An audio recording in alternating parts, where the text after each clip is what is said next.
في فيديو جديد من قناة هدهودة. النهاردة هنعمل الايس كاب ده. الايس كاب ده شكله حلو جدا جدا وشيك جدا جدا، وكمان سهل قوي للمبتدئين. مش معنى ان احنا قلنا سهل جدا للمبتدئين ان هو يكون شكله مش حلو او ان هو يكون شكله بسيط. لا بالعكس، الايس كاب ده شكله ضخم كده وحلو جدا. هو احلى كمان من الجاهز، يعني اي حاجة هاند ميد بتبقى احسن من الجاهز. بنبقى عارفين احنا مستخدمين خيط ايه ونسبة الصوف فيه قد ايه، وبرضو ظابطين المقاس بالظبط زي ما احنا عايزينه، بقى اطفال كبار اي حاجة انتوا عايزينها عشان يطلع الايس كاب بتاعكم بالشكل اللي انتوا بتشوفوه بالصور اللي احنا بنشوفها، ونفضل نسأل طب هو ليه احنا بنعمل الايس كاب بنفس الغرزة ومش بيطلع نفس الشكل. الفكرة كلها في ان انتي بتستخدمي خيط رفيع او مش بيكون سمكه تخين قوي عشان يديكي نفس الفوليوم اللي هو بيبقى موجود، او نفس الشكل اللي هو بيبقى موجود بيبقى ضخم شوية. فاحنا في الفيديو ده هنستخدم خيط، لو هنقول السمك بتاعه ايه، هو خيط تخين مش متوسط ولا رفيع. لو حابة ان انتي تستخدمي متوسط تمام مفيش مشكلة، بس طبعا الشكل هيفرق شوية عن الشكل اللي انتوا شايفينه ده. هنتعلم في الفيديو ده كمان ازاي نعمل الايس كاب لكل المقاسات. كنا عملنا فيديو قبل كده هيظهر دلوقتي قدامكم، وكمان هسيب لكم اللينك موجود تحت، شرحنا فيه ازاي نعمل ايس كاب من سن زيرو، يعني من مواليد لحد كبار شهور، بقى 3 شهور 6 شهور سنة 3 سنين لحد الكبار الرجالي والنسائي. شرحنا فيه قطر الدايرة ومحيط الرأس، وكمان طول الايس كاب بيبقى قد ايه. في الايس كاب اللي احنا عاملينه ده كمان موجود فيه تانية، اللي هي التانية دي بنزود على طول الطاقية او طول الايس كاب حوالي 6 سنتيمتر للكبار و4 سنتيمتر للأطفال. اتكلمنا كتير، يلا بينا بقى نبدأ الفيديو ونشوف هنعمل ايه في الايس كاب ده وهنستخدم خيط ايه. في الفيديو ده هنستخدم خيط اليز سوبر لانا ماكسي، وزي ما انتوا شايفين الفتلة بتاعته تخينة. البكرة دي بتبقى 100 جرام، وكمان طولها بيبقى 100 متر. طبعا الطول بتاعها صغير ده عشان ان الخيط تخين. كمان هنستخدم، هما مرشحين يعني من 7 ل8 مليمتر اللي هي الإبرة. هو 75% إكليريك و25% صوف. طبعا انتوا عارفين ان ماركة إليزا هي ماركة تركي. كمان هنستخدم إبرة مقاس رقم 7 وكورة فرو، وكمان إبرة التنظيف دي. يلا بينا نبدأ بقى ونشوف هنعمل ايه. أول حاجة هنعمل غرزة عقدة البداية بتاعتنا كده. بعد كده هنعمل عدد من السلاسل. طيب هنعمل قد ايه؟ مش هينفع نقول هنعمل قد ايه، اللي احنا هينفع نقوله هنعمل كام سنتيمتر، على حسب انت عايزة طول الايس كاب قد ايه، وعلى حسب العمر اللي انت عايزاه. زي ما قلتلكوا في بداية الفيديو كنا عملنا قبل كده ايس كاب وشرحنا فيه كل المقاسات من زيرو لحد الكبار، تقدروا تشوفوه وتعرفوا المقاسات المطلوبة. ايس كاب حريمي يعني للكبار مش للصغيرين. انا عشان اعمل للكبار بيكون طول الطاقية 25، واحنا قلنا ان احنا هنزود 6 سنتيمتر، يعني هيكون 31 سنتيمتر. احنا وصلنا ل26 سنتيمتر، فممكن نزود كام سلسلة تانيين ونبدأ نقيس ونشوف السلسلة دي وصلت لكام. تمام، هي وصلت ل31 سنتيمتر. نقدر نقول كده يعني ماشي، الطول هيبقى كويس. عايزين نطول اكتر من كده مفيش مشكلة. بعد ما وصلنا لطول 30 سنتيمتر او 31 سنتيمتر، الزيادة دي هي التانية، مش عايزين تعملوها يعني عايزين تعملوه من غير تانية، هيبقى طولها 25 سنتيمتر. وهنعمل سلسلة ارتفاع زي ما قلنا. بعد كده هنعمل ايه؟ هنلف لفة، وزي ما احنا متعودين وعارفين ان اول سلسلة دي مش بندخل فيها، وبنبدأ ندخل في التانية اللي هي السلسلة دي، وهنلف لفة وندخل فيها بالشكل ده. متعودين ان غرزة النص عمود بنلف لفة ونخرج منهم هما التلاتة. انا كنت عاملة فيديوهات قبل كده للغرز الاساسية، هتلاقوها برضو اللينك بتاعها تحت، بس انا مش هعمل النص عمود بالشكل ده. انا هعمل نص العمود ان انا هلف لفة على الابرة وهدخل في تاني سلسلة، وهيبقى معايا 3 لفات بالشكل ده. بعد كده هاخد اللفة التالتة دي واسحبها منهم هما الاتنين كده. تاني انا بلف لفة وبدخل في السلسلة اللي بعدها وبطلع، بيبقى معايا 3 لفات، باخد التالتة واخرج منها كده. يعني ادي اهي التالتة اهي، بمسك التانية بايدي كده واسحب، بيبقى بالشكل ده. بلف لفة وادخل هنا، هيبقى معايا كام؟ 3. هاخد اللفة الاخيرة دي واخرج منهم هما الاتنين. خلينا نعملها مرة كمان ونشوف بنعملها ازاي. بمسك كده واخد الخيط كده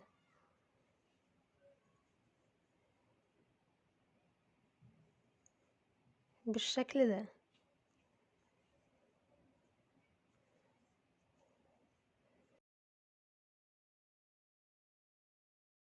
بلف لفة وادخل في السلسلة دي، وهيبقى معايا 3. هلف التالتة دي واخرج منهم هما الاتنين.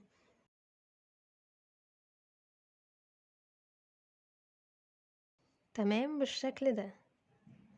في ناس كتير بتعمل الايس كاب ده بغرزة النص عمود، بس هي الفكرة في الشكل. بعد ما يخلص الايس كاب هتشوفوا الشكل بتاعه عامل ازاي. الغرزة بتاعته تحفة جدا، كأنها اصلا شغل تريكو مش كروشيه. تمام، ده بيبقى الشكل بتاعها من ورا. طبعا هي مش هتبان دلوقتي خالص، او مش هيبان الشكل بتاعها دلوقتي، بس ناخد بالنا اهم حاجة ان الخيط ده بيبقى تخين وبيبقى عبارة عن كذا فتلة بالشكل ده. فاحنا لازم نبقى متأكدين ان احنا واخدين الفتل كلها معانا وخارجين منها، وما نكونش سحبين من اي غرزة تانية او من اي خيط تاني فتلة، عشان الشكل هيفرق وهتبان على فكرة في الاخر. لان الخيط ده زي ما انتوا شايفين خيط تخين، فمش زي الخيط الرفيع. ممكن الحاجات اللي بتعدي مننا دي ما تبانش، لا هي هتبان، فنخلي بالنا.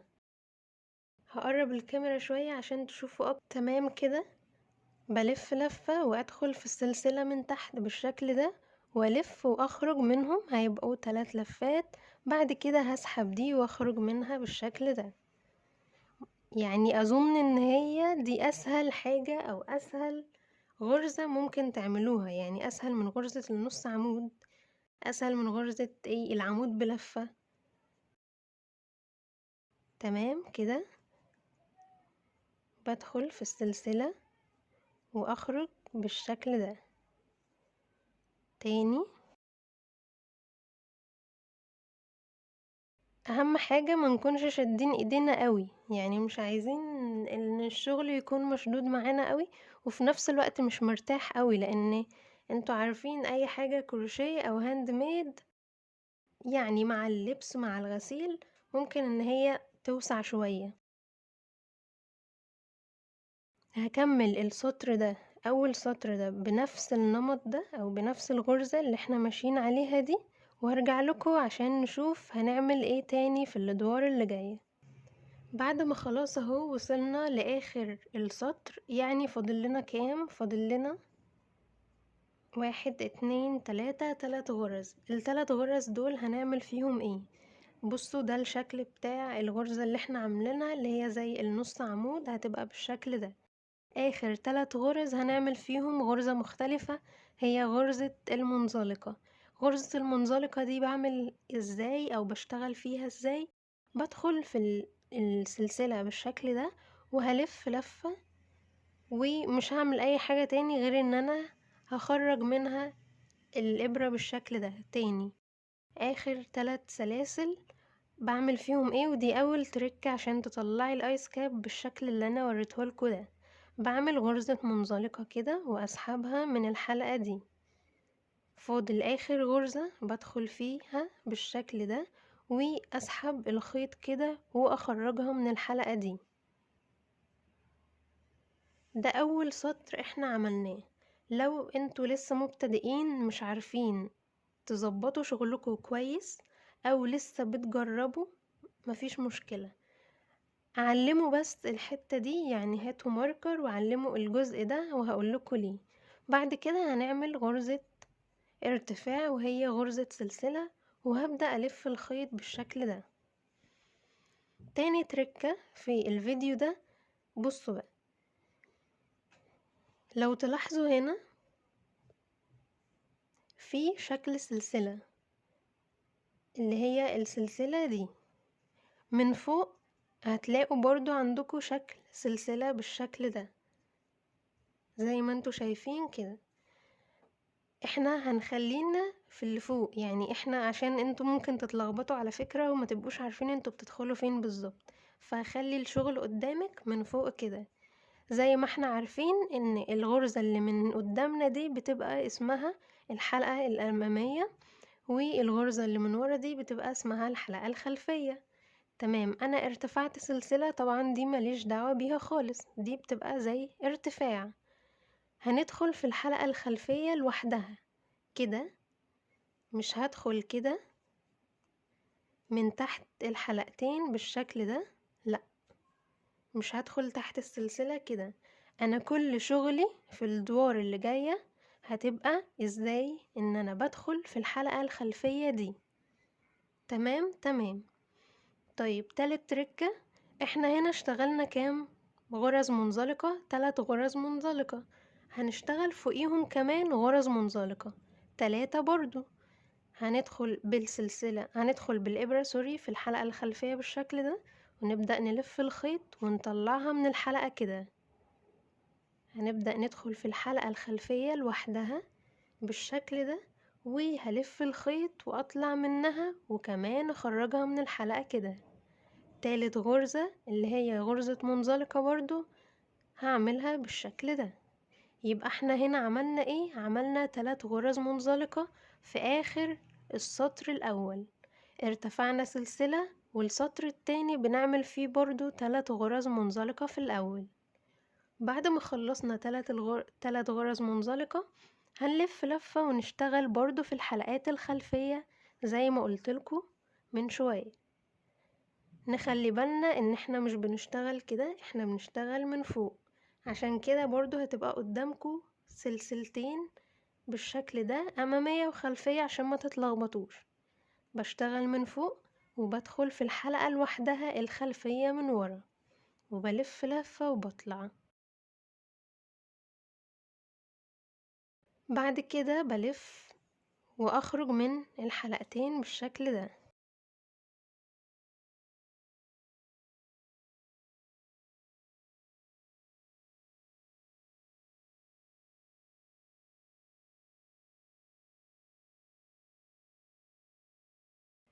تمام، هبدأ اشتغل برضو الدور ده بالشكل ده على طول، ان انا بلف وبدخل في الحلقة الخلفية لوحدها كده. وبعد كده بعمل ايه؟ بلف لفة واخرج كده تاني. بعمل ايه؟ بخرج كده، بلف لفة وادخل في الحلقة الخلفية واسحب الحلقة التالتة من الاتنين بالشكل ده. نخلي بالنا ان الخيط ده زي ما قلت تاني وبكرر ان احنا ممكن يعني يحصل مشكلة وناخد فتلة او نسيب فتلة، ده هيأثر في الشكل جدا، لان الخيط ده تخين مش رفيع ومش متوسط كمان.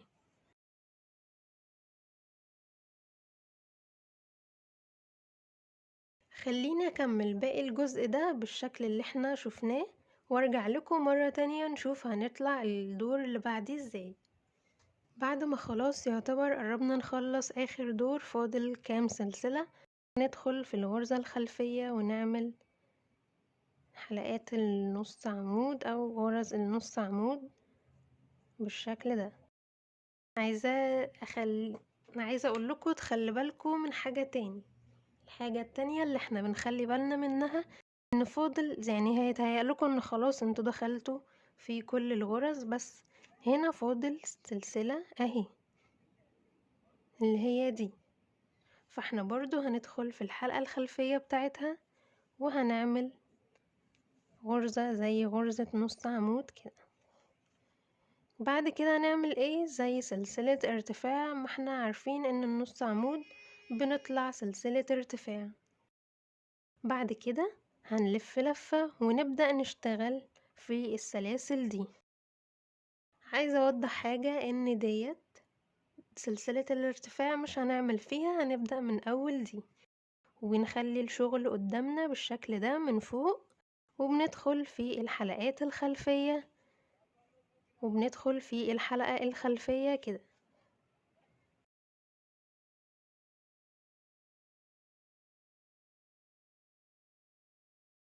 بصوا يعني دلوقتي كنا ممكن نتلخبط، فاحنا بنخلي الشغل من فوق كده وبنبدأ نخرج منه بالشكل ده. خلي بالكم ان انا مش بدخل في الحلقتين اللي من ورا دول كده، لا انا بدخل في الحلقة دي بس.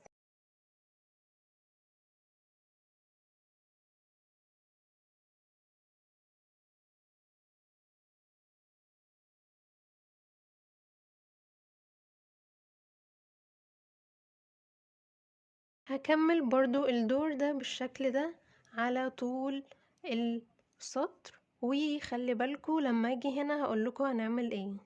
خلاص يعتبر وصلنا لاخر 3 سلاسل، هندخل فيهم ونعمل غرز منزلقة.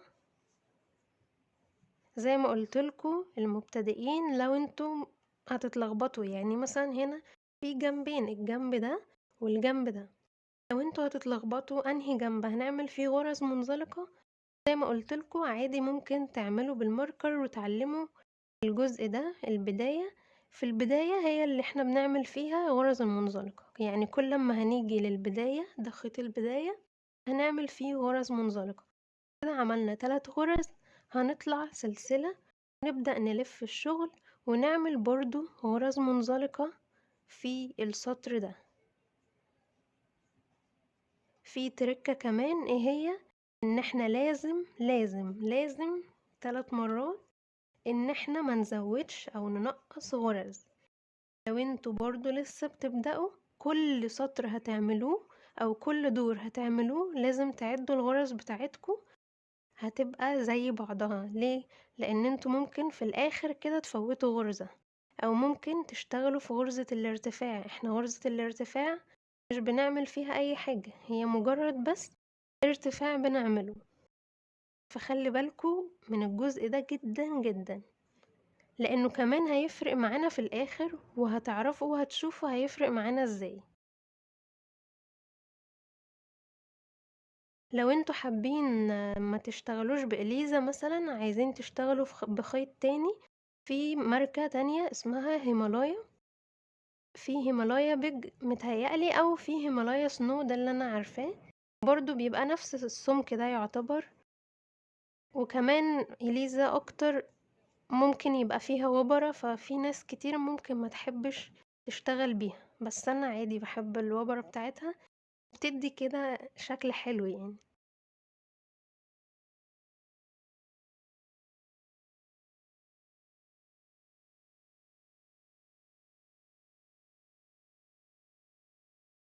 عشان الفيديو بقى ما يطولش عليكم، احنا هنبدأ نشتغل ازاي. بصوا ال3 غرز المنزلقة عملوا معانا شكل ازاي. ده هيبقى راس الايس كاب، وده هيبقى الجزء اللي احنا هنتنيه كده. فاهمين قصدي ايه؟ يعني هيبقى بالشكل ده. ليه بعمل منزلقة هنا؟ عشان تلم معايا الجزء اللي من فوق شوية وبتدي شكل حلو. زي ما احنا عارفين ان ده هيبقى طول الطاقية او طول الايس كاب، الجزء اللي هو هيبقى بالعرض اللي هو هيبقى من هنا ده هيبقى محيط الراس، يعني ده العرض بتاع الراس بتاعت الايس كاب. هكمل بقى الايس كاب بتاعي ازاي عشان اعيد مرة تانية. عادي هنا زي ما اتفقنا غرز نص عمود وبخلي الشكل رأسي مش أفقي، لأن هنا هتلاقوا سلسلة وهنا هتلاقوا سلسلة عشان ما تتلخبطوش، فاحنا بنشتغل على الحلقات الخلفية اللي هي دي. تاني حاجة برتفع سلسلة سواء في الجنب ده أو الجنب ده، وببدأ ألف الشغل، وبرضو أشتغل غرز نص عمود. ولما باجي عند البداية أو خيط البداية بعمل في آخر 3 غرز اللي هم دول غرز منزلقة. خليني أكمل الآيس كاب وأوريكم الشكل بيبقى عامل ازاي عشان نبدأ نتنيه ونبدأ نثبت الكرة الفرو. يلا بينا. هنجيب المزورة بتاعتنا او المتر ونبدأ نقيس الجزء اللي هو ده ونشوف وصلنا لكام. يعني فاضل سطر كمان ويبقى 56. احنا عارفين ان محيط الرأس للسيدات يعني، فاحنا خلاص هنعمل دور كمان وهنبدأ نوقف. خلاص كده خلصنا اخر غرزة في السطر الاخير من الايس كاب. عايز اقول لكم حاجة كمان، عايزين ننهي الشغل بتاعنا عند السطر اللي احنا مش بنعمل فيه غرز منزلقة اللي هو ده. يعني عايزين ننهي الشغل بتاعنا عند الحتة اللي هنتني منها الايس كاب بالشكل ده. ليه؟ لان انا في الاخر هجمع بقى الجزئين دول. لو انتوا حابين بإبرة تنظيف عادي، بس انا حبيت ان احنا نعملها بغرز منزلقة، حسيت ان هي بتبقى امان اكتر. بس كمان الناس اللي هي بتعملها بإبرة التنظيف بتقول ان هي امان ومفيش اي حاجة بتتفك.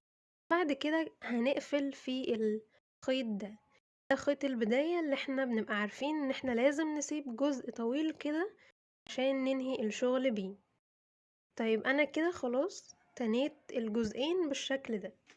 بعد كده هعمل ايه؟ هخرج بقى الابرة واجي، ده ظهر الشغل، خلينا عارفين ان ده ظهر الشغل. بصوا اهو، لان انا في الاخر بعد ما اخلص ده هقلبه.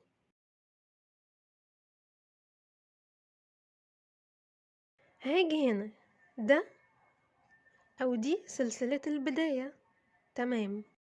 هبدأ ادخل في الخطين دول كده. هوضحها لكم دلوقتي اهي. دلوقتي دي سلسلة البداية، تمام؟ زي ما انتوا شايفين اهي دي السلسلة. هبدأ ادخل في الحتة دي او الجزء ده في اول سلسلة. بصوا انا خدت الحلقتين معايا بالشكل ده. بعد كده هعمل ايه؟ هدخل في الغرزة اللي انا عملتها دي واضيق الخيط شوية وابدأ اخرج منها كده. هدخل في السلسلة التانية. بصوا، واشتغل على الحلقة الخلفية من فوق دي، مش دي. يعني انتوا هتلاقوا قدامكم كده احنا بنشتغل على الرأسي. تمام تمام. دخلت في التانية، يبقى هدخل في التانية برضو من السطر ده وهبدأ اسحب الخيط كده اهو،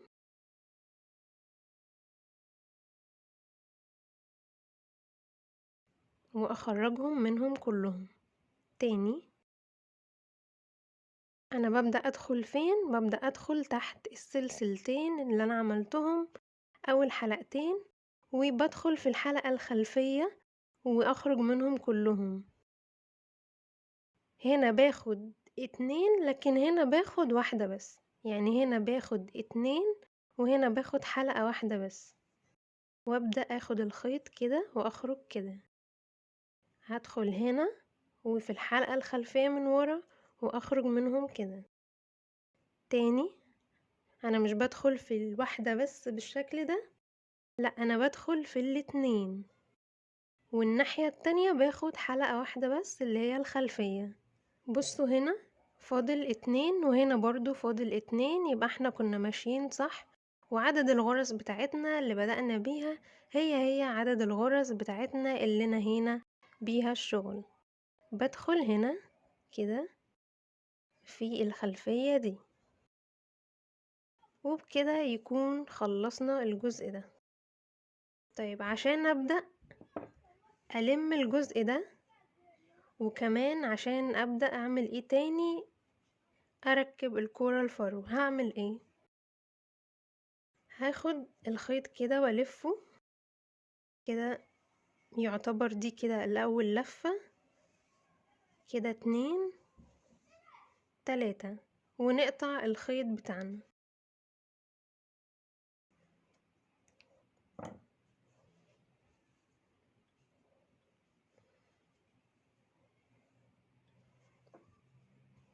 بصوا بقى، احنا خلاص عشان ننهي هنبدأ ناخد الخيط ده نسحبه كده،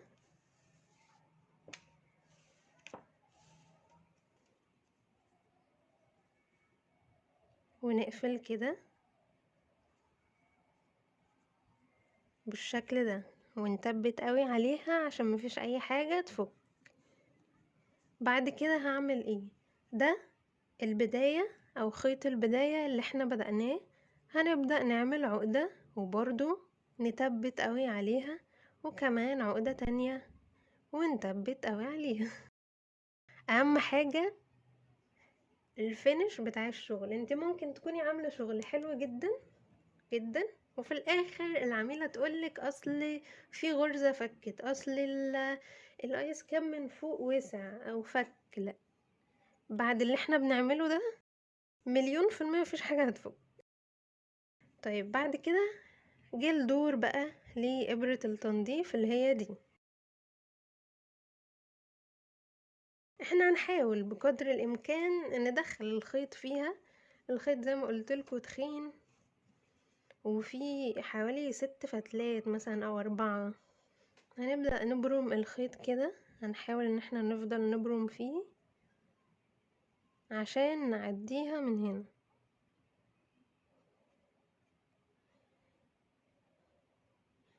طبعا لازم ناخد الخيوط كلها. تمام بالشكل ده خلاص. طبعا احنا خلاص ثبتنا هنا وعملنا كل حاجة. هنيجي بقى، دي إبرة التنظيف وده ظهر الشغل زي ما احنا عارفين. تمام. طيب انا عشان اعرف ظهر الشغل من وش الشغل ازاي، هقول لكم حاجة. بصوا،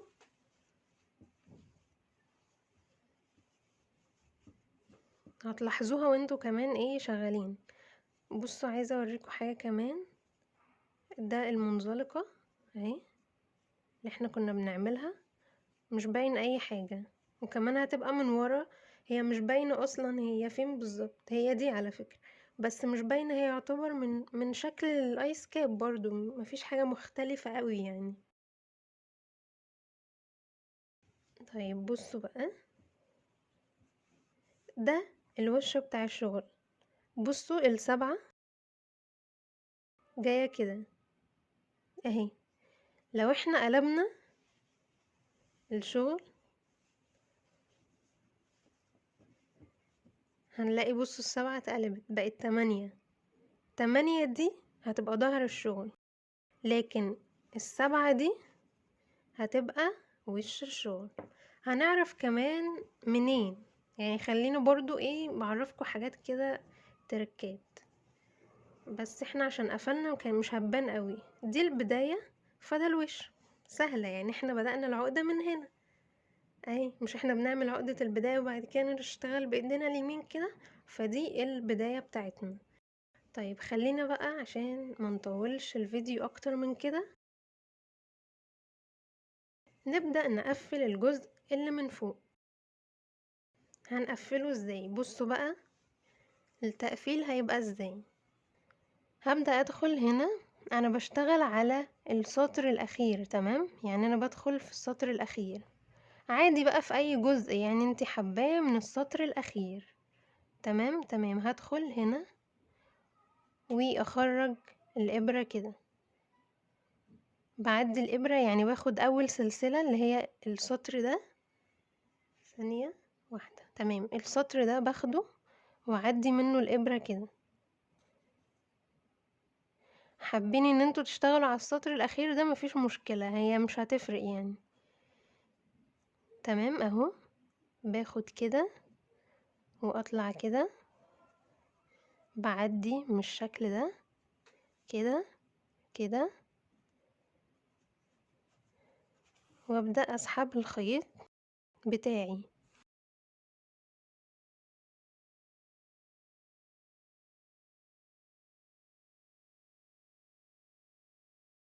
تمام،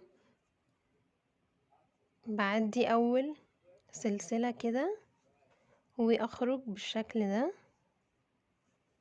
كأني بخيط، يعني عارفين كأنكم بتخيطوا. بصوا اهو.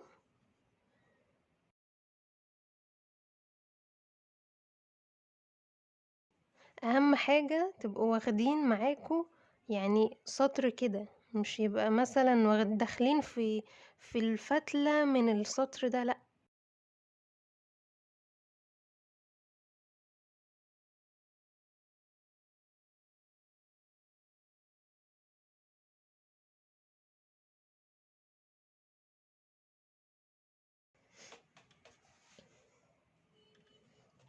تمام كده احنا عملنا الخيط. هنبدأ بقى ايه، نشد بالشكل ده عشان نلم الايس كاب بتاعنا. اهم حاجة تشده جامد عشان ما يبقاش فيه فراغ من فوق. شايفين خيط البداية؟ خيط البداية ده بقى هنقفل فيه برضو ونعمل ايه، نعمل عقدة واتنين، وكمان نعمل عقدة كمان ونثبت قوي بالشكل ده. والخيط الزيادة طبعا ايه هنقصه. تمام، بعد كده هنخرج بقى ابرة التنظيف من الخيط ونقصه. بعد ما قصينا الخيط بالشكل ده وثبتنا عليه وكل حاجة، هنقلب بقى الشغل بتاعنا. بصوا من فوق مقفول تمام، متأكدين من كل القفلات بتاعتنا. شكله تحفة جدا على فكرة. الإضاءة والتصوير ظلمه، هتشوفوه في التصوير على الفيسبوك على الجروب بتاعنا. الصور حلوة جدا. وكمان قريب قوي هيبقى لينا اكاونت كمان على انستجرام، وهننزل عليه شغل حلو جدا. لو لسه ما دخلتوش على جروب الفيسبوك هتلاقوا اللينك بتاعه تحت. اخر حاجة ان احنا هنعملها، هنركب الكرة الفرو دي. هي عندي انا بقى مشكلة، يعني الكرة الفرو المفروض يعني، او المفترض ان يكون فيها خيط طويل شوية بحيث ان انتي تعرفي تركبيها على الحاجة اللي انتي هتعمليها. بس انا لقيتها بالشكل. طب انا فكرت في حاجة، لان انا كده يعني لو حطيت فيها خيط وجيت عملتها هنا هلاقي ان هي مرتخية شوية مش مشدودة، فممكن يحصل مشكلة. فانا فكرت في حاجة، ايه هي، ان انا هقص الحتة دي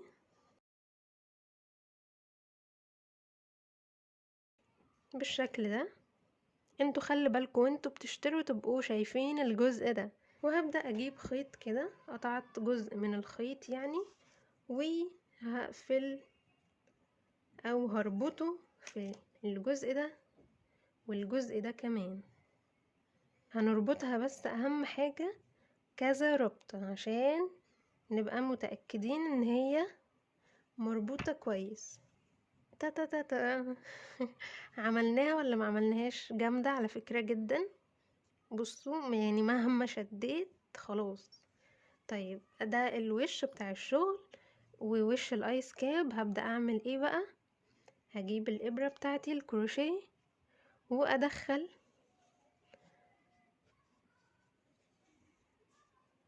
الابرة بتاعتي من تحت مثلا هنا في الجزء ده،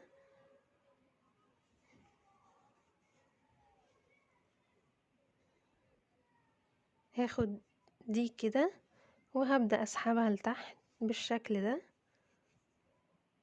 هاجي من الجنب من قصادها يعني من هنا، وبرضو هدخل في اي غرزة من هنا مثلا. تبقى اهم حاجة بس غرزة ضيقة مش غرزة واسعة. يعني مثلا ممكن في الحتة دي ناخد كده، هناخد دي نسحبها لتحت كده ونشد الخيط ده وكمان الخيط التاني،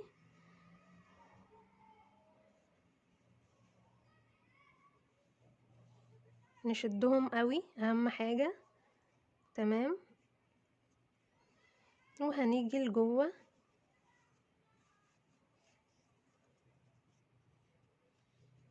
ونربط ونشد قوي، وكمان ناخد ربطة كمان ونربط دي في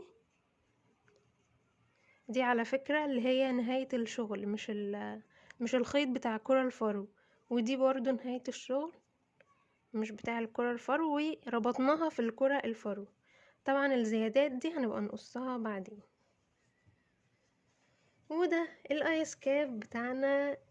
عايزة اقول لكم شكله حلو جدا وشيك قوي.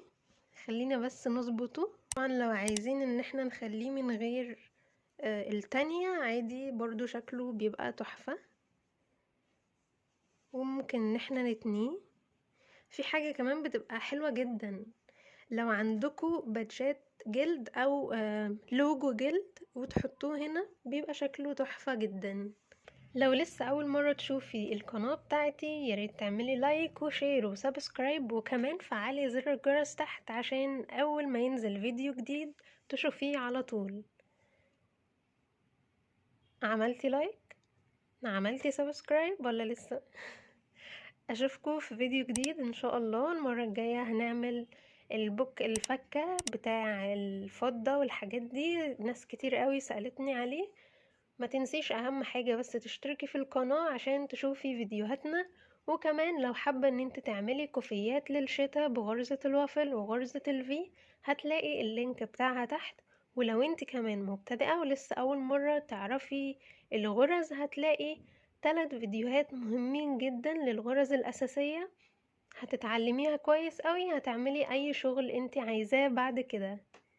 يا رب يكون الفيديو عجبكم، والايس كاب اللي انتوا بتطلبوه على طول يكون عجبكم، والغرزة والتركات اللي احنا عرفناها فيه تكون كمان عجبتكم. اشوفكم في فيديو جديد على خير ان شاء الله.